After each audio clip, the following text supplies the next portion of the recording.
नहीं है। एक तो घर में कभी भी नमक का डब्बा खाली मत होने दो। अब जो नहीं जानते, अभी से मेरा चैनल है उसके ऊपर ओके करो, सब्सक्राइब करो और मेरे से जुड़े रहो।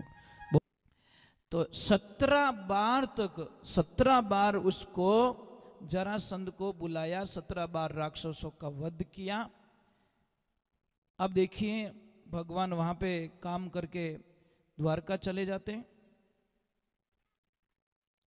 और वहां पे जाके श्री बलराम जी का शादी का प्रयोजन बन जाता है, शादी कर देते हैं रेवत पुत्री रेवती से।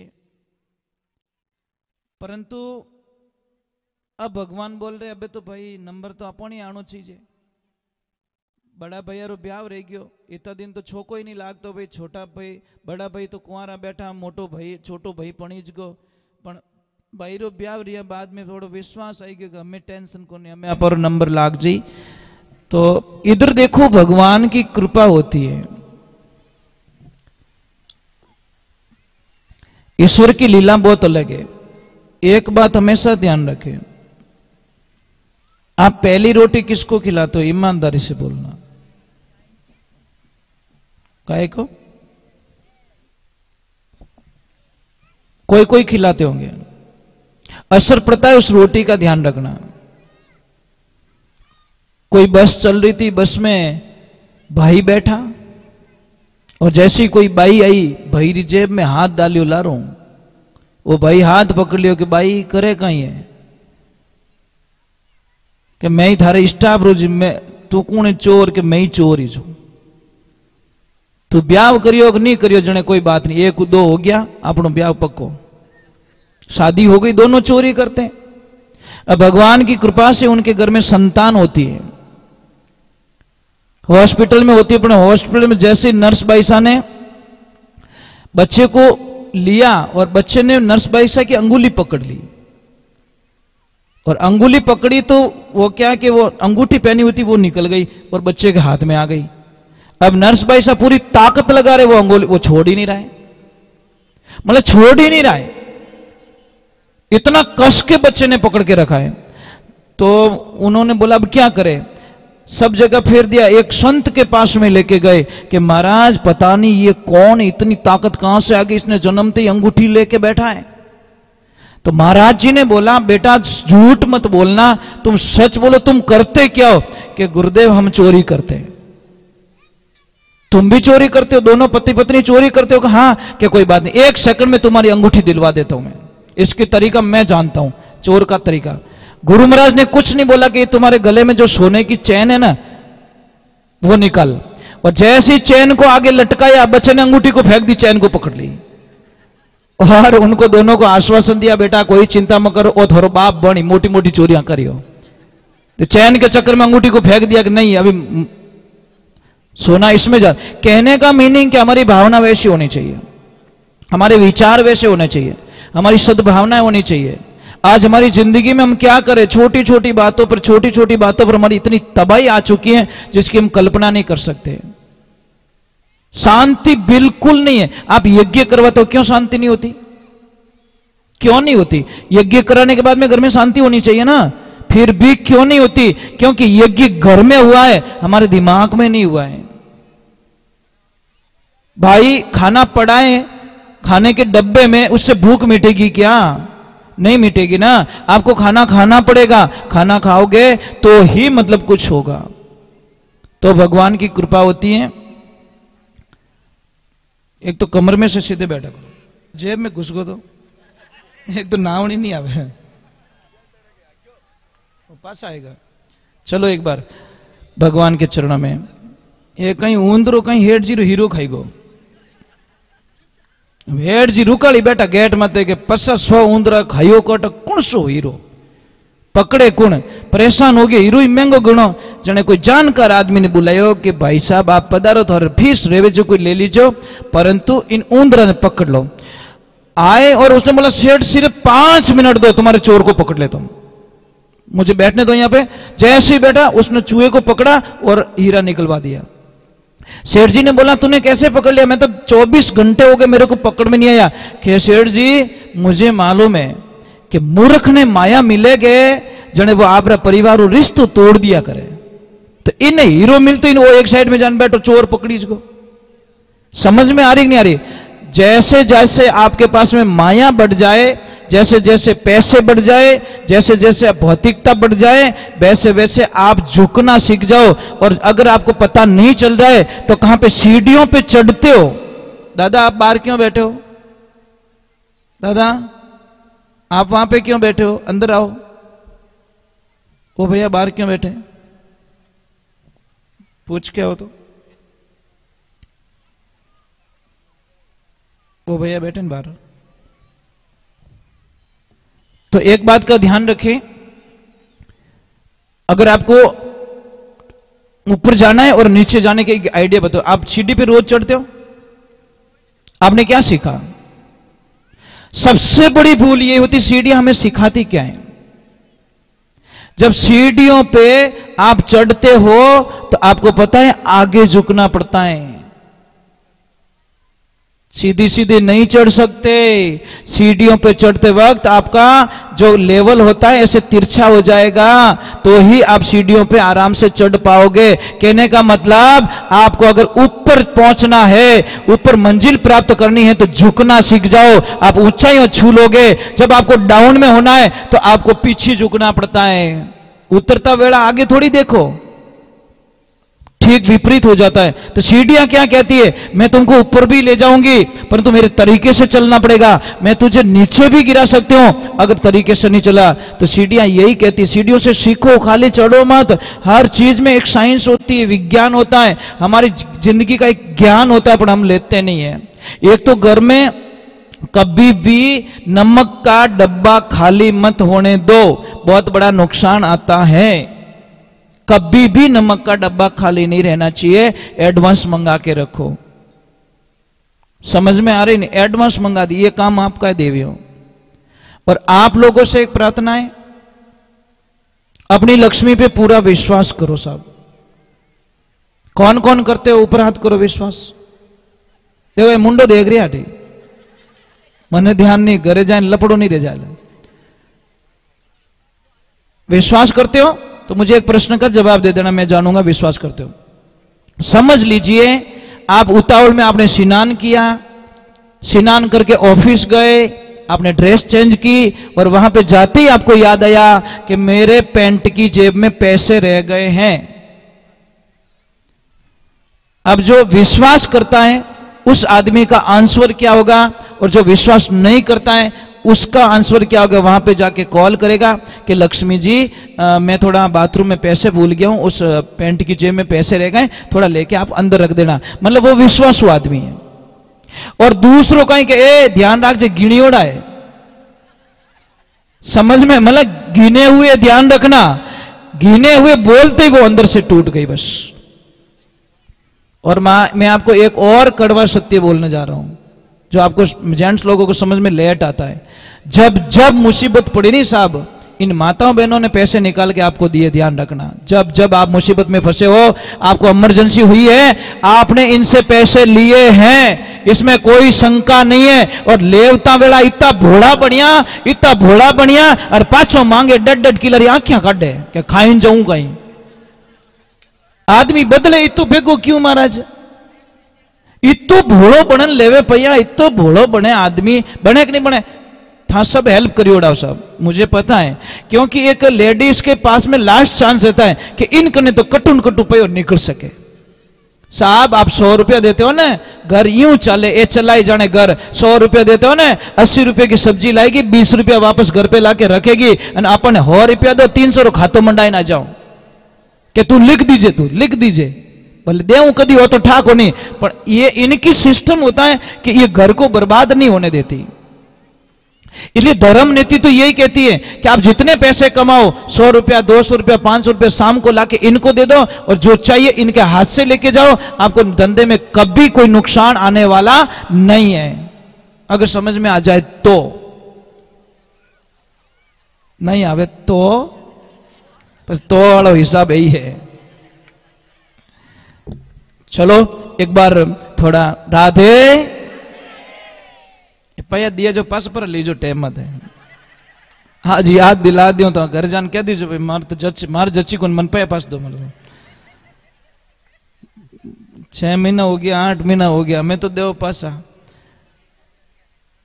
एक आदमी की प्रॉब्लम है महाराज, दूजा रेटे खर्चो कर दीन घराड़ा खर्चो करावे तो कहीं टका एनर्जी अच्छा नहीं लगे महाराज। घर री थाली में बिल्ली रह के बिल्ली तो ही नहीं दिखे, पराई थाली में इल्ली रह के वही दिख जाए। समझ में आ रही नहीं, घर री थाली में बिल्ली बैठी पूरी वही नहीं दिखे, दूसरी थाली में इल्ली तो ही कहती और इल्ली अनपट बिल्ली बैठी वो ही नहीं दिखती महाराज। कहां तक समझाए लोगों को, क्या कहे। तो अभी हम भगवान के मेरे प्रभु के शादी की तरफ चल जाते, क्योंकि भगवान ने उतना उल्टा और आए हैं मौके पे। तो अभी शादी किसके साथ हो रही है?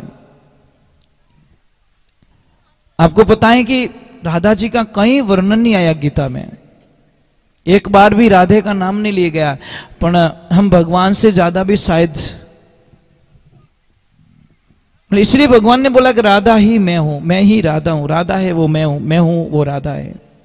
इसलिए हम हर बात में कहते राधे राधे जय श्री कृष्णा। और एक बात और बस समझा दूं आपको, मौके पे आई गई तो बात बता ही देता हूं। दुनिया में सारे नाम स्त्री के पीछे लगते, ध्यान रखना। समझ में आ रही नहीं? आप देख लो, आपका नाम भी स्त्री के पीछे, आगे नहीं है। पहले आपका नाम लिखा जाएगा फिर दूसरों का नाम लिखा जाएगा। इसका मतलब कौन है? आप नहीं हो तो दुनिया अधूरी है। आप शिव लिखो, शिव मात्रा हटा दो। समझ में आया कुछ? वो मात्रा कौन है? आद्य भवानी शक्ति, वो मात्रा बन के बैठी है, शिव बन गए। अब एक नाम दुनिया में ऐसा है जो स्त्री के पहले लगता है, सिर्फ एक नाम पूरे ब्रह्मांड में। कौन सा नाम? सिर्फ शिव जी का नाम आगे लगता है, शिव शक्ति। शक्ति शिव नहीं लगता है, सिर्फ एक नाम ही इस ब्रह्मांड में आगे लगता है। दूसरे सारे राधे श्याम सीता राम, ये सारे नाम पीछे लगते हैं। तो हम चलते हैं भगवान की शादी की तरफ, क्योंकि यहाँ पे हम हमारे को संदेश क्या देना चाहते हैं भगवान कि आप शादी नहीं कर रहे हो, इसका मतलब आप और सृष्टि के नियमों का उल्लंघन कर रहे हो, आप विपरीत जा रहे हो। एक शादीशुदा व्यक्ति कितने लोगों का भला करता है, कितने लोगों का कल्याण करता है, कितने लोग जुड़े उससे, जीव जंतु सगा गिनायत मेहमान नगरी वगैरह वगैरह पेड़ पौधे। मुझे एक बात बताओ, आपको एक काम दूंगा वो करोगे? पहले ऊपर हाथ करो, कौन कौन नहीं करेंगे? कोई बात नहीं, कोई बात नहीं, इनको यही तो है ना। अचानक मैंने एवं प्रश्न पूछना चीजें, जिसके मन में पाप नहीं था हो गया ऊपर हाथ। आपको करना कुछ नहीं है, जिंदगी में कम से कम अपनी लाइफ का एक नोट बना दो, किताब, और लिख दो कि मैं मेरे जीवन काल में ज्यादा तो कुछ नहीं कर पाऊंगा, परंतु मैं 108 पौधे मैं जरूर लगाऊंगा अपने जीवन काल में। कहीं पे भी लगाओ, आश्रम में लगाओ, हॉस्पिटल में लगाओ, पंचायत में लगाओ, कहीं पे भी लगाओ, स्कूल में लगाओ, पर आपके जीवन में आप पौधे लगाइए। हम पर्यावरण को बचा सकते हैं। आज कितने पौधे काटे जा रहे हैं हमारे, कितना पर्यावरण का नुकसान हो रहा है। अरे भाई, जितना कुदरत से खिलवाड़ करेंगे उतनी हमारी बर्बादी निश्चित हो जाएगी। ध्यान रखना, एक दिन वक्त ऐसा आएगा। पहले देखिए, मैं यहाँ की बात कर लेता हूँ। शायद कई वर्षों पहले 100-200 साल पहले यहाँ पे भयंकर जंगल होगा। शायद इन बुजुर्गों को पूछो तो यहाँ पे कोई ऐसा था? समझ में आ रही कि नहीं आ रही? आज नजदीक में पेड़ पौधे क्यों नहीं दिख रहे? कारण क्या है कि मनुष्य पेड़ पौधों का दुश्मन बन चुका है। और एक देखो कुदरत का खेल और देखना हो तो मैं दिखाता हूं। आप अपने खेतों में खाद देते हो, बीज देते हो, दवाई छाड़ते हो, तो भी इतना पनपता नहीं है। और एक पौधा ऐसा देखिए, जंगल का पौधा, वहां पे कोई नहीं दे रहा है, कोई खाद नहीं, कुछ भी नहीं है, पर वहां पे देखना आप कितना हो रहा है। राधे राधे। तो अभी देखिए भगवान के कुंडनपुर हैं, कुंडनपुर के महाराज हैं भीष्म, और भीष्म के 5 बेटे हैं, एक बेटी है रुक्मणी। और रुक्मणी की शादी की तैयारी हो जाती है। उनका भाई जो रुक्मी था उसने शिशुपाल के साथ में संबंध जोड़ दिया। अब रुक्मणी चाहती है कि मैं उसके साथ में शादी मुझे करनी नहीं, मेरा तो पति ऑलरेडी अवतार ले चुका है और मैं तो उसकी अर्धांगिनी हूं, लक्ष्मी ही रुक्मणी है। तो अब वो संदेश भेजते हैं ब्राह्मण देवता के साथ में, और टाइम कितना लिखते हैं 3 दिन का, कि शादी में 3 दिन बचे हैं। और लास्ट में देखो श्रीमान लिखा नहीं, कुछ भी नहीं लिखा, बस अपने भाव लिख दिए कि मैं कई जन्मों से आपकी अर्धांगिनी हूं और अब मैं यहाँ पे जन्म ले चुकी हूं, आपको मुझे लेने के लिए आना होगा, मेरी शादी हो जाएगी। और लास्ट में क्या लिख दिया, एक लाइन लिख दी कि आपकी भुजाओं में जोर हो ना तो आ जाना। तो भाई तानो ही है, पर एड़ो तो कौन और बोल सुने भाई, भाई क्या रही मान तो पड़ी हो रहे तो वो ही उठ जाए महाराज। समझ में आ रही कि नहीं आ रही साहब? हमारी एनर्जी मर चुकी है, एनर्जी अंदर की मर चुकी है। एक आदमी चाय की होटल पे बैठा, चाय वाले ने बोला भैया ये मेरे 4-5 कट्टे पड़े चाय खाद के, वो थोड़े अंदर डाल दे। वो बोला यार मैं तो चल भी नहीं सकता, मैं चल भी नहीं सकता। तो उस दूसरा एक ज्ञानी आदमी आता है, उसने बोला क्या हुआ? कि कुछ नहीं हुआ। इस आदमी को बोला सुबह सुबह काम रो मना करी, मारे पूरा दिन बिगड़ी। तो चाय पीता हुआ व्यक्ति ने क्या बोला, अरे यार क्या इस मरीज को काम का बोल रहा है।